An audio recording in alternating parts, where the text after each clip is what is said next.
the reason for today's Farbrengen. There is no need to elaborate on it, and it is because we are the Shabbos after Yud Beis Tammuz. And based on what Chassidus teaches us, that anything that happens throughout the entire week has its aliyah on Shabbos, based on the pasuk, Vayechulu hashamayim v'ha'aretz v'chol tzeva'am. So Chassidus teaches that Vayechulu means meloshen kiloyoin. Everything is uplifted and has a spiritual elevation when it comes Shabbos. No matter how great the inyanim that transpire throughout the week, come Shabbos, these inyanim are extremely elevated. The Rebbe added on that the Tzemach Tzedek in his Chassidus explains these inyanim at length. So Memela, when it comes this Shabbos, this is the Shabbos which elevates Yud Beis and Yud Gimel Tammuz, and this is today. Memela, the Rebbe says these inyanim have to be experienced by us and felt by us, not just because he's telling us to do so, or because we're looking at our neighbor who's sitting next to us by the Farbrengen, and being that we see on him such type of a reaction, we're going to follow the reaction which we see on our neighbors. Not so. It has to be so because we have to feel that way, that this is the day when Yud Beis and Yud Gimel Tammuz has its elevation. Memela, once we will feel it by ourselves, and here the Rebbe says we know that a hatzna leches, one that does things and does not brag about himself and does not boast about it, but does it in a very hidden way, at many times in Torah it's very much praised.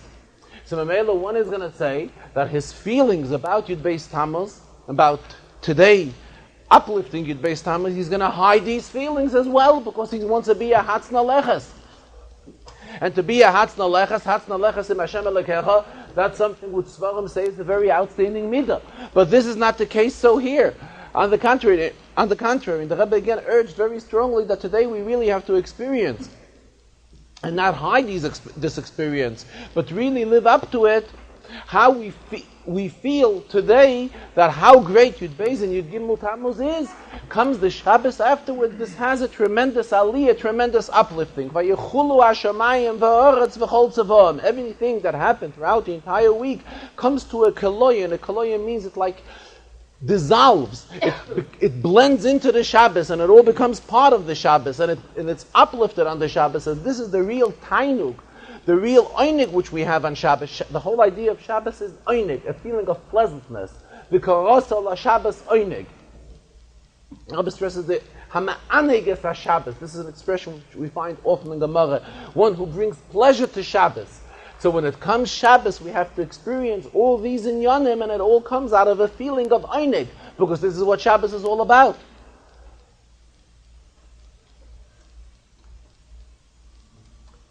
This inyan of the Shabbos after Yud Beis Tammuz, the Rebbe continues, can be at many dates. It is not bound that it should be on the day of Shivasa B'Tammuz like it was today. Because Yud Beis Tammuz could fall out in many days of the week. And maybe the Shabbos afterwards could also be in a different date. As well, the Sedra that is read, this year it is Parshas Balak. It is not necessarily that always it is Parshas Balak. Sometimes it could be Chukas and Balak, because we know Chukas and Balak at times come combined. Sometimes it could be a different Sedra. It could be Parshas Pinchas. In fact, the Rebbe says, in the original year of Yud Beis Tammuz, when it initially happened in the year of Tafresh Pei Zayin, the year 1927, in fact, the Rebbe gave another abbreviation today. He says Tafresh Pei Zayin is the same composition as the word Prozois. Prozois Teishev Yerushalayim. Prozois is composed of Tafresh Pei Zayin. And Tafresh Pei Zayin, the Shabbos after Yud Beis Tammuz, was Parshas Pinchas. And today we have it Parshas Balak. Memela, being that now this year is Parshas Balak and it is Shiva Asa B'Tammuz, so we have to find a lesson from the fact how the Kviyas is this year. Regarding Parshas Balak, the Rebbe asked a very Strong question. Rebbe says it's something very strange. We have a name of a Sedra by the name of Balak. Who was Balak? Balak was a Russian. We know what Balak wanted to do to the Yidden. We know what Balak's thoughts were. And here we go and we name a Sedra after such a person? There's a pasuk. Zeicher Tzadik Livracha. The mention of a name of a Tzadik brings bracha. V'shem Rishayim Yirkav. And the name of Rishayim Yirkav, recovering means to rot. So here we are taking the name of a Rasha, when normally we know there's a concept of Shem Rishayim Yirkav. And we're taking the name of a Rasha and naming it Sedra in Torah, in Chamisha Chumsha Torah, with such a name. Something very strange. So the Rebbe says, you're going to think that the same question could be applicable to last week's Sedra, when we're talking about Korach. So first of all, when we're talking between Korach and Balak, immediately we have to say Lahavdil, because Korach was a Yid and Balak was a Goy. So number one, we see a difference between them. Second of all, there's a Gemara. Gemara tells us, Chazal tell us, Korach Pikechoye. Korach was a kluger Yid. He was a smart person. He was misled with certain things. But at the same time, he was a member of Shevet Levi. And when the Torah mentions his yiches, the Torah says, Korach ben Yitzhar ben Kahas ben Levi. Who was Levi? Levi was the son of Yaakov. And Chazal tell us that it was a special tefillah which Yaakov had, that when the incident of Korach will take place, his name shouldn't be mentioned. In other words, if not for this tefillah, when Korach's name is mentioned and his yiches is mentioned, it would have been traced back all the way to whom? All the way to Yaakov. So Korach we cannot in any way compare Korach to Balak. Furthermore, the Rebbe says, there's a Chazal. It's not mentioned in the Pshuta Shel Mikra on the pasuk. However, the Chazal tell us that Korach did tshuva. Korach realized his mistake and he did tshuva. Memela, for a person that did tshuva, there's nothing wrong having a Sedra in his name. In fact, Rebbe also added on the reason why, if I remember correctly, why Rashi doesn't mention it is because there is a Rashi all the way in Chumash Bereshis, when Rashi is talking about the children of Avram. Children of Avram were Yitzchak and Yishmael. So there Rashi explains also that the Torah gives credit and mentions the name of Yishmael because Yishmael did tshuva b'achis yamav. At his later years he did tshuva. So just like Yishmael did tshuva, the same thing we find Korach also did tshuva. However, the question which we are left with, Balak did not do tshuva. Balak was a goy, falling into the category of Shem Rishayim Yirkav. So how is it befitting that the Torah names the name of the Sedra with the name of Balak? Rabbi says, being that we are talking in the days of Yud Beis and Yud Gimel Tammuz, so all the inyanim which we are discussing, he wants to find the shayches to the Chag HaGeula, to the days of liberation, to the Yontif of Yud Beis and Yud Gimel Tammuz.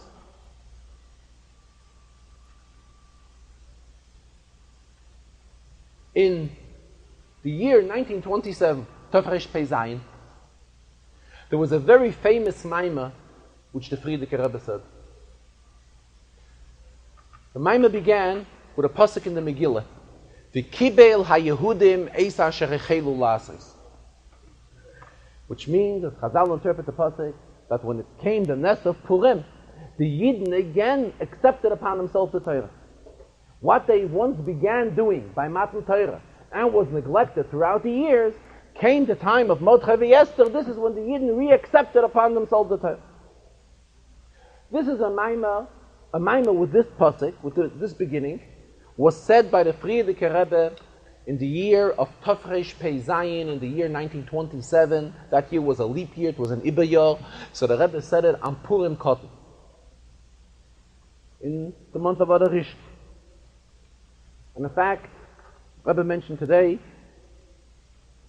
Frierdiker Rebbe at that time, it was a couple of months before he was arrested, and he was well aware how the KGB was after him. And he did not take this into consideration in any way whatsoever. And the whole content of the Maimah is based on the importance of sticking to Yiddishkeit, even to the extent of Mesiras Nefesh. And particularly what the Rebbe discusses in that Maimah is the concept of Mipi Oilalim V'Yoinkim Yisadet Ois, the greatness of Yiddische Kinderlach, how much Yiddische Kinderlach contribute to the existence of Klal Yisrael. And just like we find it in the days of Mordechai Esther, it was the schus of the Kinderlach. We know the famous Chazal, how Haman met a Jewish child and asked him what he learned that day in Cheder. And it was then that Haman came to the realization that he cannot overcome the Jewish nation. Why? Because of the type of chinuch they are giving to the children. The same the Rebbe said in that Maimah, he stressed the importance of giving a proper Yiddish chinuch.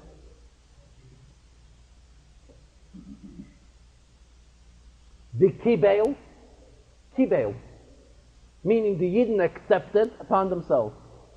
Now here the Rebbe continues, Kibel is spelled Kuf Beis Lamet. How is Balak spelled? Beis Lamet Kuf.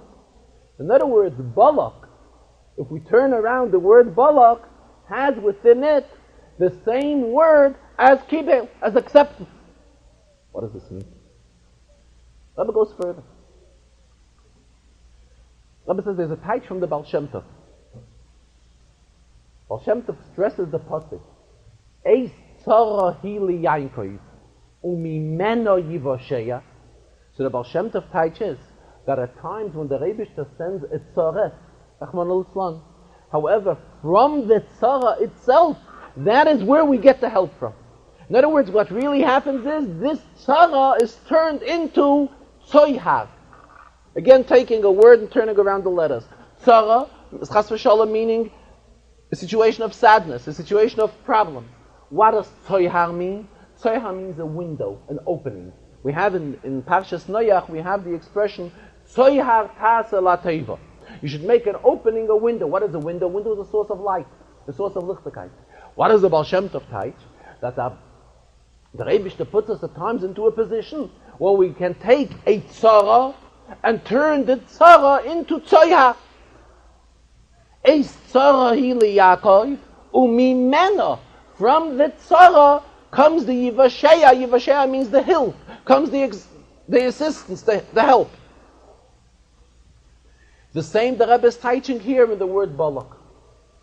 The word is take Balak. Balak, what we look at Balak, to us Balak taka stands for an inyan, something which is not positive. On the contrary, Balak was a Rasha, true. However, our obligation is, what is the whole uftu of a Yid? To take a concept like Balak and turn it into Kibel. To dray it over and turn it into a Kibel. What Kibel? The Kibel which has a Shaykhs, Kibel of the Megillah. Kibel ha-Yehudim eisan sherechelu lasas.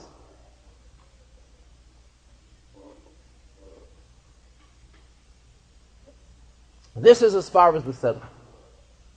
As far as the date, today is Shabbos B'Tammuz.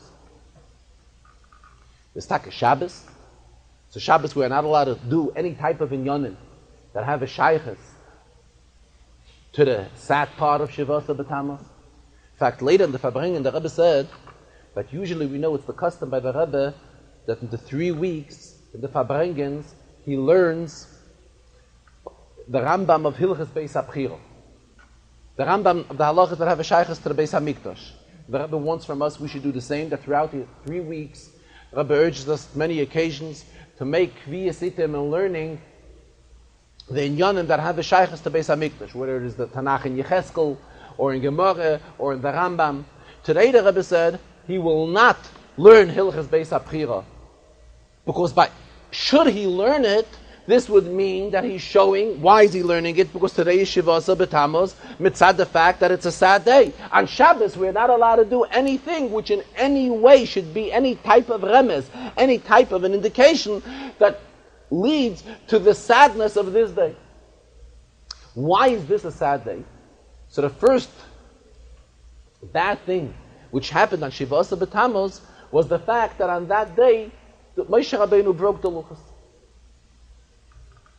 Moshe Rabbeinu, coming down with the luchos from Har Sinai, seeing that the Yidden are worshipping the Egel, Moshe Rabbeinu broke the luchos. When did the Yidden begin worshipping to the Egel? A day earlier, on Tez Zayin Tammuz. Rebbe says it's a very strange thing. Obviously, Tez Zayin Tammuz should have been recorded in Jewish history as well as a sad day like Shivasa B'Tammuz, if not worse than Shivasa B'Tammuz, because it is this day that led. This was the Siba that led to the Mesuviv, that led to what happened on Shivasa B'Tammuz. The Rebbe left this as a question, did not give us the answer. Why Takem is it that Shiva Asa B'Tammuz is set as a sad day, as a Yom HaTzoyim, until it will be Yehofech L'Sasin or L'Simcha? But in the meantime, as long as Mashiach is not here, we are fasting on Shiva Asa B'Tammuz. Tez Zayin Tammuz, 16 days in the month of Tammuz, there is no mention anywhere that this is a special day. Referring to the Mamorim which the Frierdiker Rebbe said in the year of Tafresh Pei Zayin, the Rebbe pointed out something very interesting. In the month of Tammuz, in other words, Yud Beis Tammuz, there are Mamorim from the Frierdiker Rebbe from that year. The Mamorim were written by the Frierdiker Rebbe himself. Not only were the Mamorim written by him, but the little heading on top of the Maimah regarding the day when the Maimah was said was also written by the Frierdiker Rebbe. For example, there are Mamorim which the Rebbe wrote in Kastrama while he was sent away to the far-off town of Kastrama. Then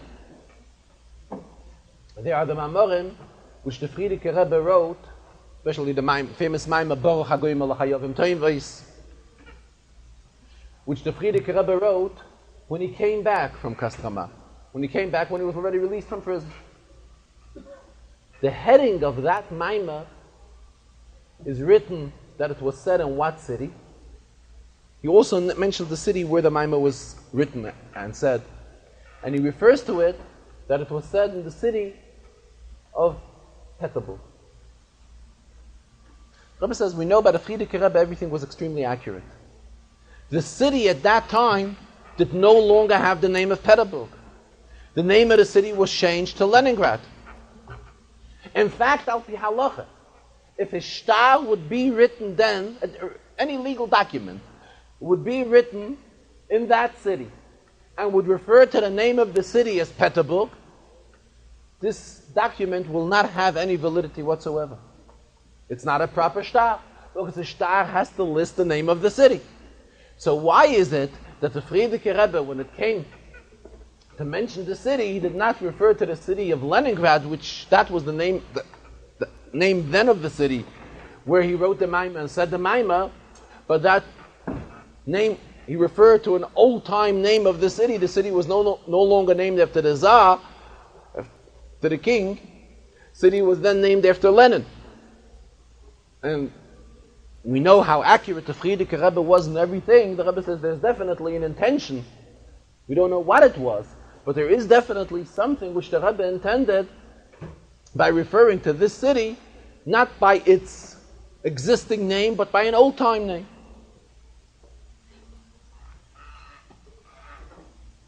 Customary in the Farbrengen. No. As customary in the Farbrengen, the Rebbe continues with learning a Mishnah in Pirkei Avos, as well as an Inyan in Lekutei Levi Yitzchak, and also something in the Rambam, the Shia Rambam, and an Inyan which has a shaykhus to the Rashi, or at least to the Sedra of this week's Sedra.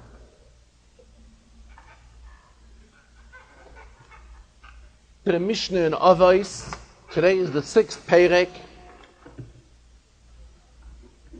and there's a Mishnah which the Rebbe says is totally not understood.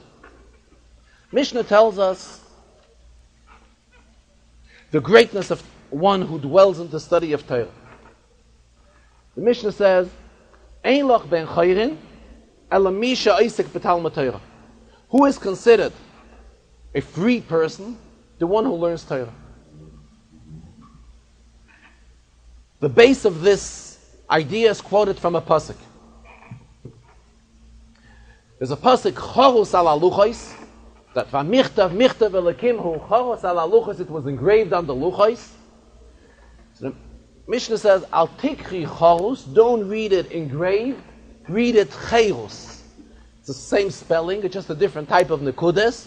Read it freedom. Meaning that one who associates himself with Torah is considered a free person. The Rebbe says, we pass by this Mishnah, we don't pay attention to it. To use the expression, when we recite Pirkei Avos, we go through it like a vasa. The same he says, last week's Perek, this week's Perek. Normally he says, if you want to learn through a Pirkei Avos properly, it should take you a good few hours. But we don't do it that way. We come after mincha, we say, we zug us up, we go through it. Here we're saying something. Let us think for a minute what we're saying. Saying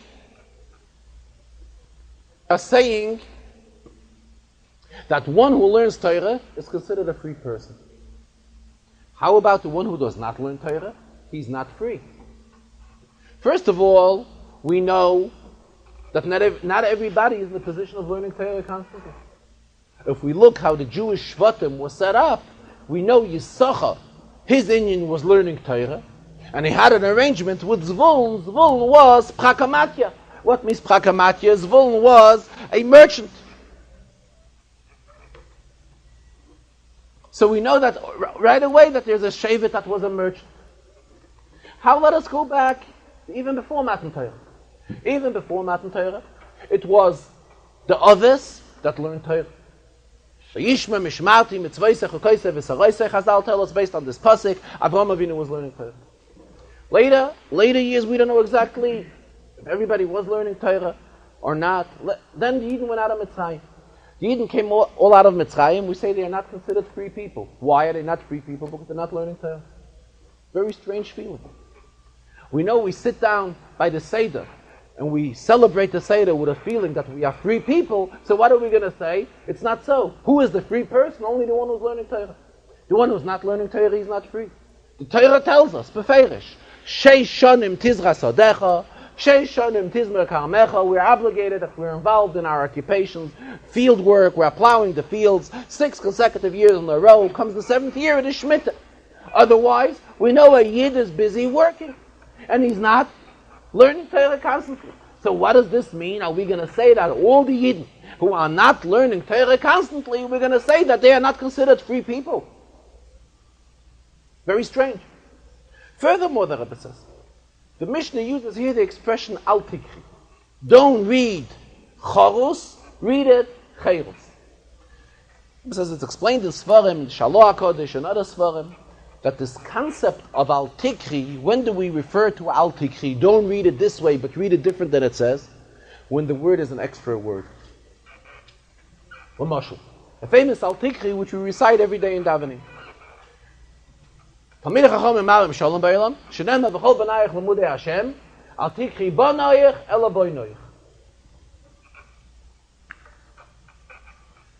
Shaloh HaKodesh explains, this bonoyich, this extra bonoyich is really extra. Could have said in the pasuk, not the Rav Shloim bonoyich, the Rav Shloimim. We're talking about bonoyich.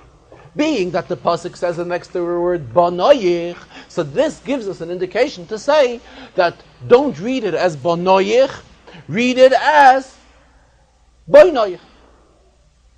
Here, v'michtav elakimhu chorus ala luchos. Here the word chorus obviously is not extra.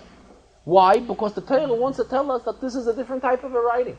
There is a regular writing. A regular writing is yoya laksav, written with ink on paper. And there is a writing which is a chorus, an engraved writing. Engraving is different than writing with ink. Chassidus explains the difference. Engraving, the letters become part of the thing which it is engraved on. Memela, the pasuk has to stress v'hamichtav elakimhu. It was a godly writing, not stammer writing. It was a writing of chorus ala luchos, not a regular writing which we are used to the type of writing. It was a writing of chorus, rather an engraved writing. So Mamela, the whole Raya, the whole Al Tikri here is not understood. The Rebbe is learning as follows. In order for us to understand the Mishnah, Mishnah says, Ein loch ben choyren ela misha oisik b'Torah. One who's an oisik b'Torah is considered a ben choyren. Why does the Mishnah use this expression, ben choyren? A son of freedom. Mishnah could have used ish chayros. Rabbi is comparing this. We have another expression which we often quote. We often quote an expression, ben oilam haba. What does it mean somebody is a ben oilam haba? A ben oilam haba means somebody who's worthy to be rewarded with oilam haba. The same thing when we're talking here, ben choyren, it means a person who is worthy of being a ben choyren. In other words, we're talking about one who is an oisik b'Torah, as the Mishnah says, kol mi she'oisik ela mi she'oisik b'talmud Torah. What means he's oisik b'talmud Torah? Mishnah doesn't use the expression he's loimed Torah. Mishnah says he's oisik b'Torah. What does oisik b'Torah mean? His business is Torah. Oisik means business. But the pshat, his business is Torah. So the Rebbe teaches, there are many people who are not learning a whole day. And they're occupied. They're occupied like Shevet Zvulun was. Or as we quoted the pasuk before, Sheish Shonim Tizras Hadecha, Sheish Shonim Tizmer Kamecha. They're occupied in various inyanim which take up most of their time. However, what is the primary thing to the person? The primary thing to him is Torah. What is his real asik? His real asik is Torah. In other words, maybe as far as time is concerned, he's putting more time into other things. What is the most important thing to this person? It is Torah. Memela, when he eats, why is he eating? In order he should be able to have koyach to serve the Rebbe properly. He's not learning at the time he's eating. He's drinking, also for the same reason. He should have koyach for Avodas Hashem. A person, the Rebbe brought the Gemara, if somebody says that he will not drink for 3 days, he's given malchus right away, because it's impossible. Furthermore, a person is not allowed to deprive himself from eating or drinking, because if he does that, he's harming his own guf. There's a psak from the Alter Rebbe in Shulchan Aruch. The Alter Rebbe in the last chelek of Shulchan Aruch paskins, Haguf kinyonoi shel HaKadosh Baruch Hu. Who does the guf belong to? The guf is the possession of HaKadosh Baruch Hu. We are not balabatim on our own guf. We are not allowed to do things which will harm our body, because we do not have authority on our own body. Our body belongs to the Rebbeinu Shalom. The Rebbe gave us our body, and it is our obligation to take care of it in the best way possible. Memela, we are doing other inyanim other than learning Torah.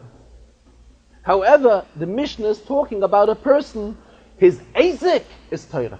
What is the dearest thing to him? What is he kochzich? And just like we find a person, what is he involved in? He's involved in his business. Same thing, this person, these Yidden, their asik is asik b'talmud Torah. And here the Rebbe tied it into a halacha. There is a halacha in Hilchos Shabbos. In Hilchos Shabbos we learn that we know we're not allowed to carry on Shabbos. Carrying is expressed in shi'urim. In other words, what is the sizable thing of something which we're not allowed to carry? What is considered carrying? So in halacha we find all inyanim have their shiurim when how much is considered of this thing to carry. Now here we come to a halacha. If somebody carries a dish, a plate, for example, and the plate is made to contain food, in the plate he has a very small piece of food. In other words, a sizable amount of food, which would he carry the food in itself, he will not be over on the Isser of Itzah. It would not be considered carrying. The halacha is that if he carries the plate with such a small piece of food, he is also not chayiv for carrying. Why? Why? Because the plate in itself is not a metzias. The whole idea of the plate is to be able to contain food in it. Being that in this particular case, the food which he is containing here is less than the shiyah that is why we cannot be him mechayiv for carrying. The same The Rebbe is comparing this halacha regarding Torah. In other words, we may be doing other things. However, if these other things which we are doing are because of Torah, this is not considered we're not learning. A person is earning a living so that he should be able to grab away time and he should be able to sit and learn that time. And this learning is as dear to him that it's considered Eisik b'Torah.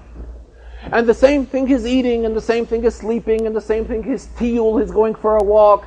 And as the Rambam explains on the pasuk, Bechol drochecho da'ehu, in all your ways you shall know him. In other words, all the gashmiistic things which a yid is doing, why is he doing all these things? All that he should be able to be learning Torah properly. So it's considered just like the dish in itself is not considered a metzias unless it has the proper shear of food. Why? Because the dish is made to be able to contain food.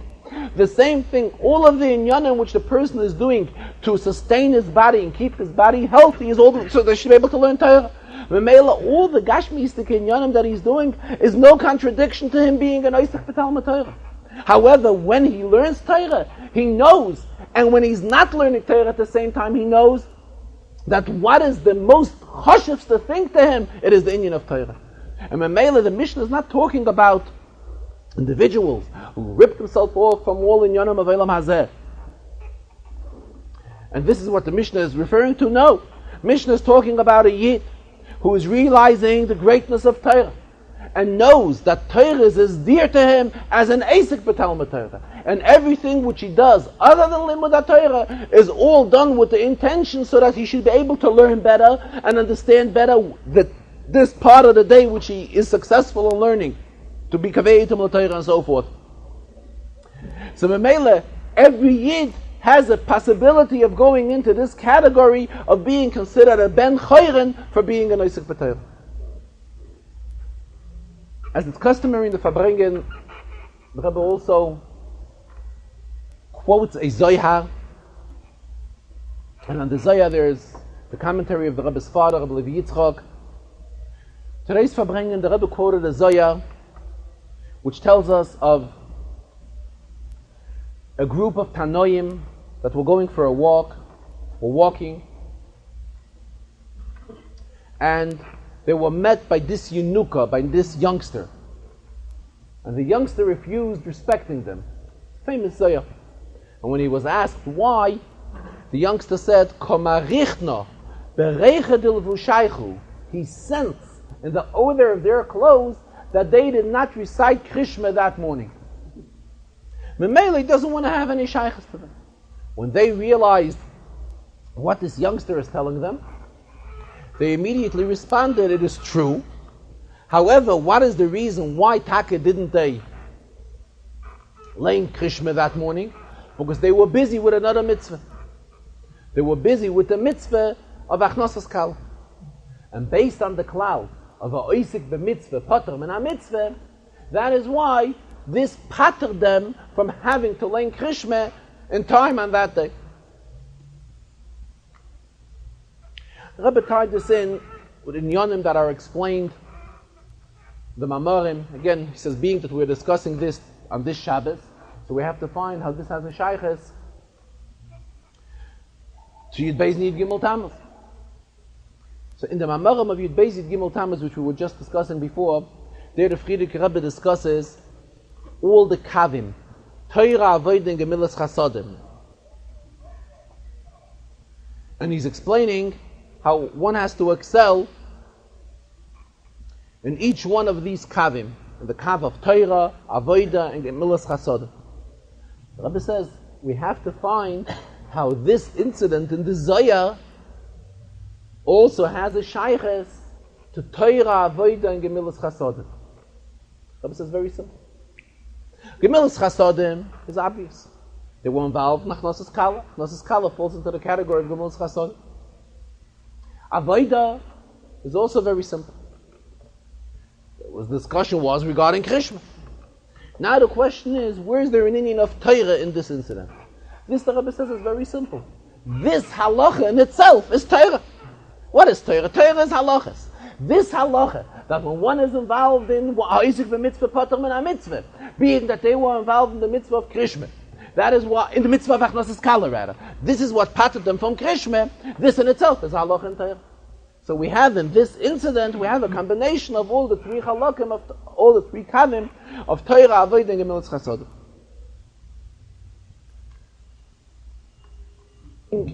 The Rambam,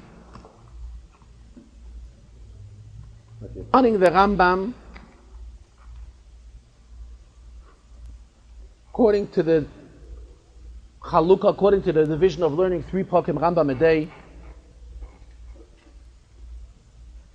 it is the halachas of macholas asuros, the macholas with these foods which we are forbidden to eat. Rabbi brought out 2 different points in this Rambam. The Rambam tells us in Perek Beis of Hilchas Macholas Asuros. Rambam says, and I quote, we know that there are simonim on behemoths and chayis what we are allowed to eat. And the simonim are mafreses parsa, v'shesah shes. So the Rambam says as follows: Michlal shenema v'chol behema mafreses parsa v'shesah shes ashtei prosois ma'legera shemeyani. Being that this is what the pasuk tells us, I know shekol she'ena ma'legera mafreses parsa. Any behemoth which does not have these simonim, asura. It is forbidden to eat that behemoth. V'lav haba miklal ese. This is, sometimes in the Torah we have a lois aseh, do not do. Sometimes we have mitzvahs aseh, what we should do. This we are learning off, being that the pasuk tells us what we are allowed to eat, so it is self-understood what we are not allowed to eat. So it's a lav haba miklal esed. The Torah tells us what we should eat. So this, what we should not eat, we learn up from this. Then the Rambam continues, Ubegomel, ubechazir, ubearneves, ubeshofan, nema ezeh lo yisoichlu. Camel and a chazer, a neves and shofan, it says we should not eat. Mimale ageram amafrise aparsa, harei lo marita shehem belo yiseseh. So this tells us that it is a loisese to eat any one of these. Afal pi sheyesh ben siman echad, even though it has one of the signs, it is not enough. Everything has to have both siman. Now listen what the Rambam says. V'kolshkein, it is sure. Shar behemet meya v'chayet meya. Any behemet chayet meya she'ein ba siman klal, that have no siman, she'isa achilosam b'loisese, that we're not allowed to eat them. Yeser al eseh haba miklal loisesachim. In other words, the Rambam says it is self-understood. Madach, this is what we call a kal v'chayma. Madach, where these behemoths and chayis that have one siman, you're not allowed to eat them. So those that have no simanim, you're definitely not allowed to eat. So the Maggid Mishnah, who's a commentary on the Rambam, asks a very strong question. There's a question, Ein mazhirin min hadin. We are not allowed to give any type of punishment, in any area in the Torah, on something which we learn up from a kal v'chayma. This is a kal v'chayma. Madach, where it says, the Torah tells us, where they have one of the samanim, we're not allowed to eat, so we're both samanim are, we're definitely not allowed to eat. This type of an approach is a kal v'chayma. A kal v'chayma is a klal in Torah, that we do not give misa, we do not punish, or any type of punishment, on something which we learn up from a kal v'chayma.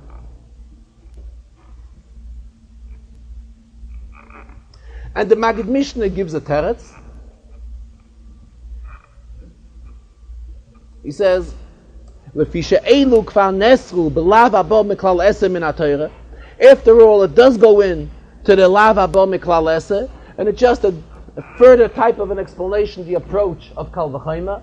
So it's not something which is based solely on the kal v'chayma. It is based also on this loises, on this lav haba miklal eseh.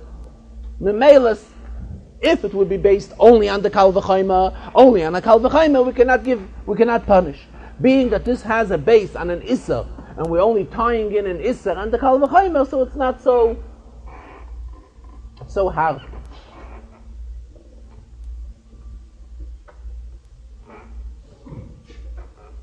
Rabbi says the Rogatchover does not want to accept this teretz of the Maggid Mishnah.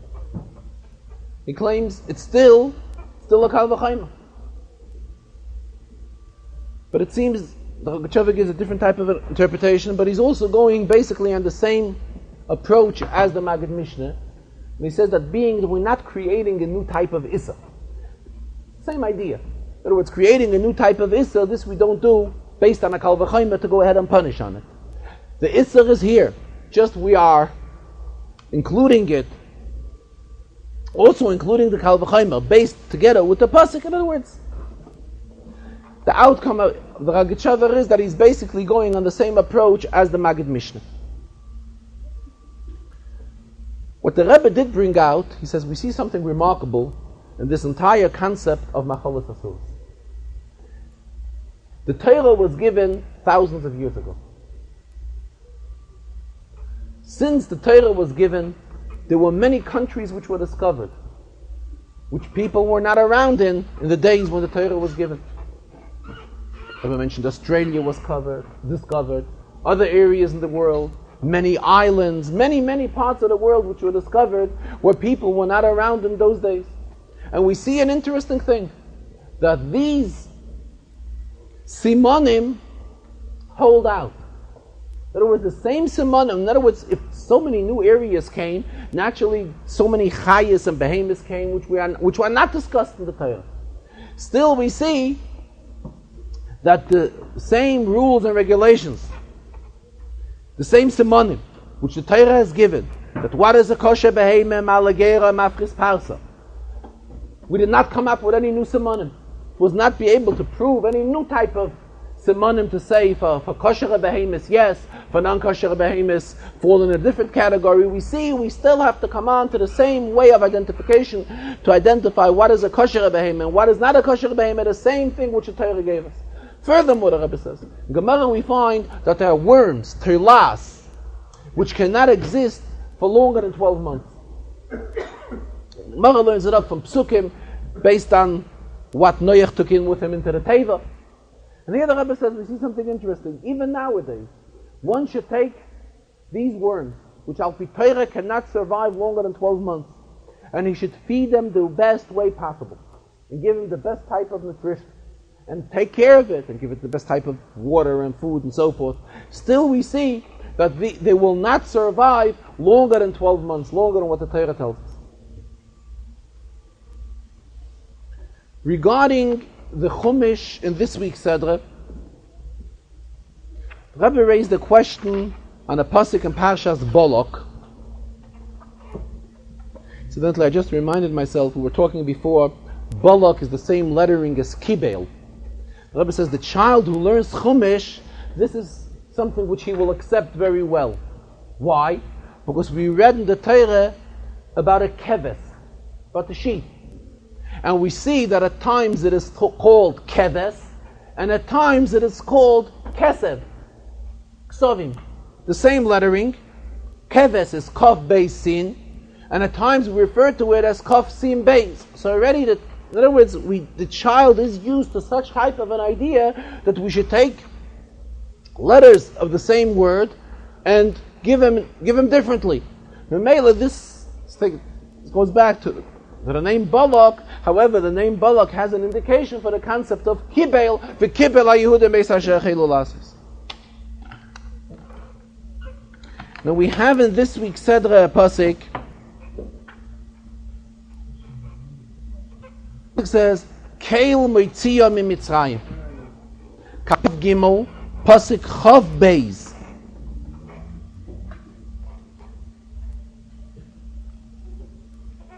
Pasuk says, Hashem, who has taken Yidden out of Mitzrayim. So Rashi immediately comments that this is a response to what Balak said earlier. Balak said at the beginning of the Sedra, Hine am yotza mi Mitzrayim, a nation went out of Mitzrayim. So he's telling him, don't say Stam, a nation went out of Mitzrayim. They did not go out on their own. It was Keil moitzia mi Mitzrayim. It was HaKadosh Baruch who has taken them out of Mitzrayim.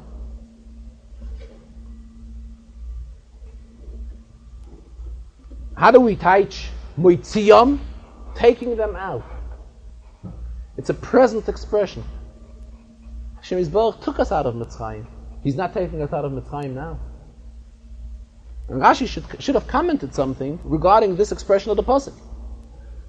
Pasuk should have used an expression which expresses something which happened in the past. But since neither Rashi, neither commentaries on Rashi don't raise this question. Who does raise this question, the Rebbe says? The Eira Chaim HaKadosh raises the question.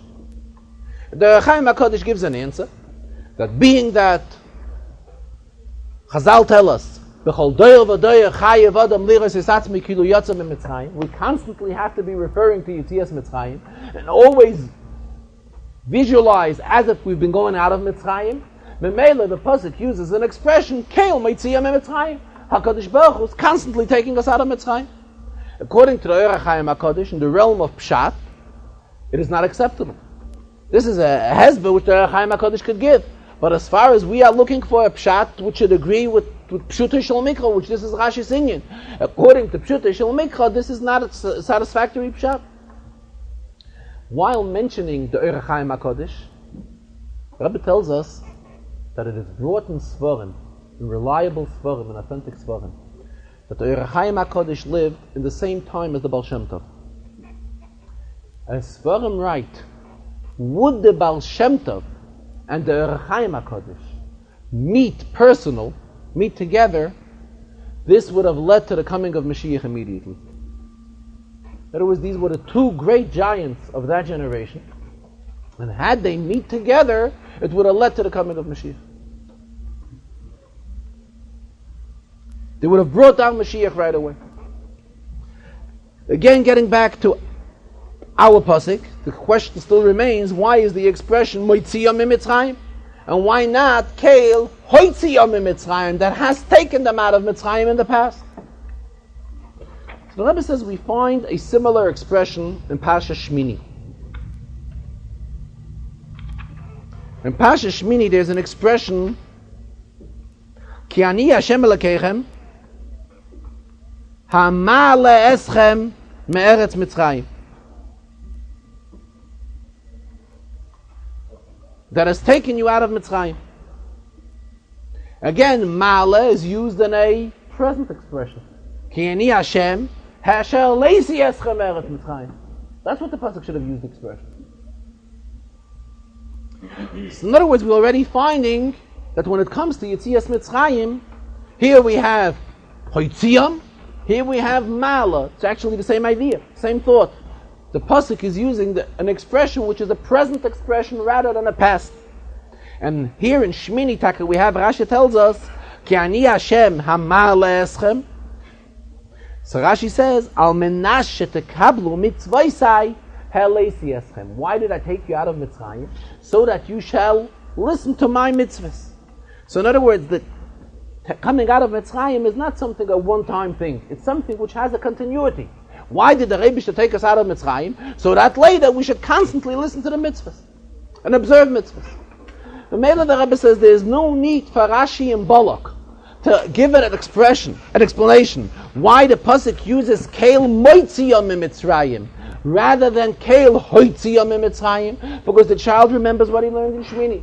And just like by Male, it is understood, it is explained by Rashi, that pasuk does not use an expression, a past tense expression. The pasuk uses a present expression. Why? Because the inyan of Yetzias Mitzrayim is felt constantly. Why did the Rabbeinu Shalom take us out of Mitzrayim? So that thereafter, La'olam Vad, we should observe mitzvahs. The same thing here, Keil Moitziyam Mitzrayim. The Farbrengen, the Rebbe also spoke about the importance that summer vacation should be used out properly for children. We spoke about it at length, Yud Beis Tammuz. Spoke about it today again. And today he spoke in the angle of the importance of camps and what type of great influence camps have on children. The Rebbe explained, when a child is in camp, it's different than the best type of yeshiva he could be in, but still when he's in the yeshiva, he's exposed to an outside environment as well. He comes home, goes from yeshiva to the house, from house to yeshiva, and there's room for outside environment to have an effect on a child.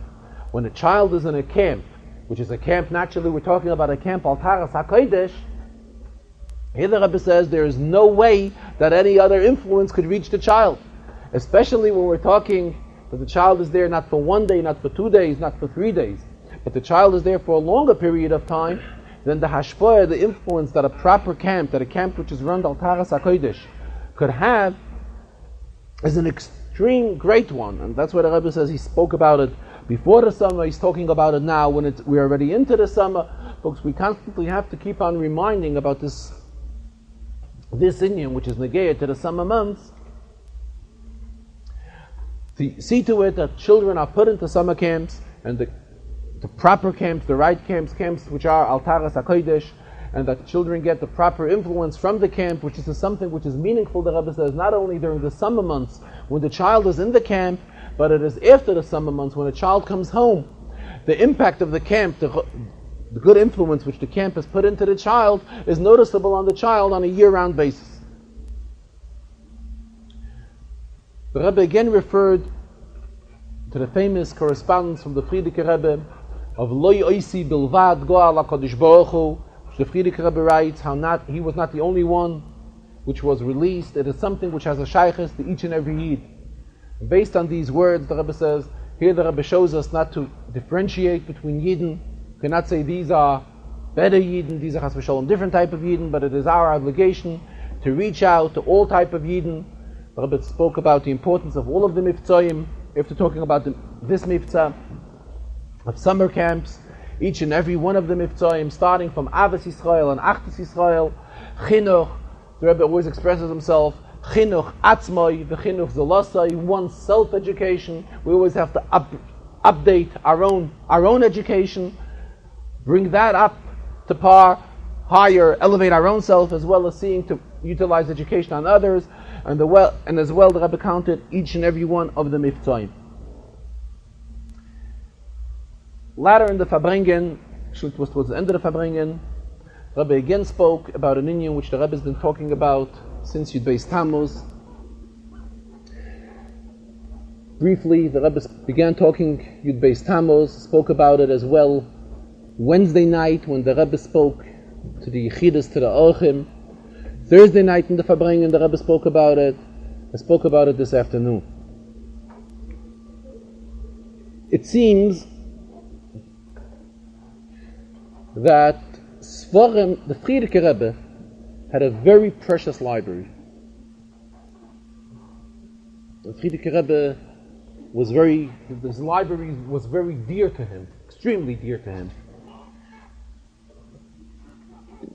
Besides having manuscripts from all of the Rabbeim, Kisvei Yad, Kisvei Kodesh, Inyonim Chassidus, from all of the Rabbeim, he simply has Svarim there, very, very old Svarim, very antiques, Svarim which can be classified literally as antiques. The value of the Frierdiker Rebbe's library is, I'm not getting into, is really, I don't think, it's extremely valuable. The Frierdiker Rebbe did not want to leave Russia after this whole Yud Beis Tammuz incident, and he was given permission to leave Russia. He did not want to leave Russia unless he could take his entire library with him. And they made him hardships, because they were well aware that in those days, his library was extremely valuable. And the Rebbe said he will not move unless he has all the Svarim with him. Then when the Frierdiker Rebbe came to Latvia, to Poland, he had his entire library with him. Here in the United States, when the Frierdiker Rebbe came, most of his library was rescued. Incidentally, it is only a few years ago, being as we're talking about the subject, that it was discovered that a big portion of the Frierdiker Rebbe's library was left in Warsaw, in Poland. And the Warsaw library had it. And it was Hasidim here that put in a lot of koiches, and Poland agreed that two Hasidim came from here to Poland and came back with many, many of the Svarim which belonged to the Frierdiker Rebbe. In fact, these were manuscripts of Hasidus, as it's called, Hasidische Bichlach, manuscripts from various Rabbeim, going all the way back to the Alter Rebbe. Tens and tens of such Svarim.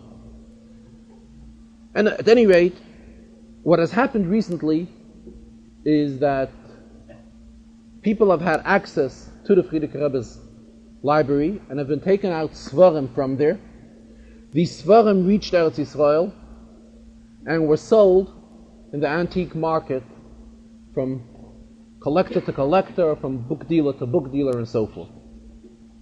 And from Yud Beis Tammuz on, each time that the Rebbe is talking about it, it is really, there are no words to describe the heart and the expressions that the Rebbe Zal Gesund Sein is using regarding this Frierdiker Rebbe's library. This afternoon, the Rebbe expressed himself that this whole story has affected his health. The Rebbe says, we know that the Frierdiker Rebbe, his library was very dear to him. The Rebbe is discussing all this based that we cannot say that the tzaddik, being that he passed away, he's no longer here. There's an expression in the Zohar, Tzaddika dis pater mahai alma, when the tzaddik is nifta from this world, ishtakach behu yater mebechayei. He's here now more than he was lebedik, because now there are no limitations of the guf and so forth, and he's here with us.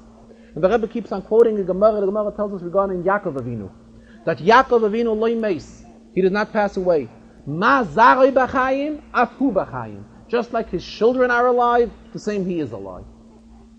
I think it was Thursday night in the Farbrengen. I think it was Thursday. Or Yud Beis Tammuz. The Rebbe told of related an incident. The Rebbe says that in the Tzavoah, in the will of the Rebbe Rashab, that is the Frierdiker Rebbe's father. What? That was Thursday night. Frierdiker Rebbe's father writes in his will that some of his svarim should be given to his grandchildren after they will get married. And the Rebbe says he's one of the grandchildren. And he says when he got married, he wasn't aware of this will. But later he found out about it. In fact, it's printed already. The will of the Rebbe Rashab is printed. And he went into the Frierdiker Rebbe and he asked him, he says, where are the svarim which are due to me? And he says, it seems like the Frierdiker Rebbe was not too happy with the question. And that was it. He never asked him again, and he never got the svarim. It says, Chas v'shalom, to say that the Frierdiker Rebbe will not listen to an instruction of his father. Frierdiker Rebbe, every word of his father was extremely dear to him. However, this incident does show us how dear his svarim were to him, and for whatever reason, he did not want to part from these svarim. The Meiler, the Rebbe says, he never raised this issue again, and that is where he left it. It is known that in the Frierdiker Rebbe's library, the Frierdiker Rebbe had a siddur of the Baal Shem Tov. And this afternoon, the Rebbe was talking with tremendous amount of aggravation. He says that what he's hearing already is that plans are being made to be able to get hold of the siddur of the Baal Shem Tov. The Rebbe says, throughout all the years, when he was close to the Frierdiker Rebbe was alive, he says he was afraid of touching the Baal Shem Tov siddur. He says, on one hand, the Baal Shem Tov is a Baal Shem Tov. Baal Shem Tov only gives good to us, but he doesn't know why. There was something within him. He says, he says the Frierdiker Rebbe always instructed people who wanted to see the Baal Shem Tov siddur that they should go to the mikveh that day. He says, but regardless, even to go to the mikveh, even with mikveh, for whatever reason, he was always afraid to get close to it. And here he says, look what's happening. People are planning to get a hold of this siddur, which belongs to the Frierdiker Rebbe. The Rebbe keeps on stressing that there is no will from the Frierdiker Rebbe in writing. Memela, everything belongs to him, and that is where it belongs. And Memela, he says, could you imagine? Go ahead and people should be thinking to lay their hands on the Baal Shem Tov siddur. Rebbe says what he does have, and he once did, he photostated the entire Baal Shem Tov siddur. He says what these people are doing is when it comes to Bichla Chassidus, manuscripts of Chassidus, what they do is they rip them apart. And they don't sell it as one sefer, so it is hard to identify. You know, a Bichla Chassidus could be identified because it begins with this mimer and finishes with another mimer. But if the Bichel is ripped into 2 or 3, it begins with a different one and ends with a different one. He says, should it ever come to a point when the Baal Shem Tov siddur will be put on sale, he will not have no alternative, but he will have to come out with the photostat pages of the siddur and ask to it, see that it comes back. At the same time, the Rebbe says, keeps on stressing, for those who bought any of these svarim and They will come up with a document how much they paid for this sefer. They should bring it back. He says he doesn't want it. He doesn't need it and he doesn't want it. He's not asking for it. It should be put back where it belongs. That is into the Frierdiker Rebbe's library. That is where it belongs. It doesn't belong to him and he doesn't want it. He says that whatever price they paid for it, they will be reimbursed. The Rebbe says he does not want anybody to send the money for it, to be able to reimburse these prices. He doesn't need anybody's money for it. The money for it is already, he has the money for it. At the same time, the Rebbe warned us today, we should not go out and buy out these Sfarim from anyone.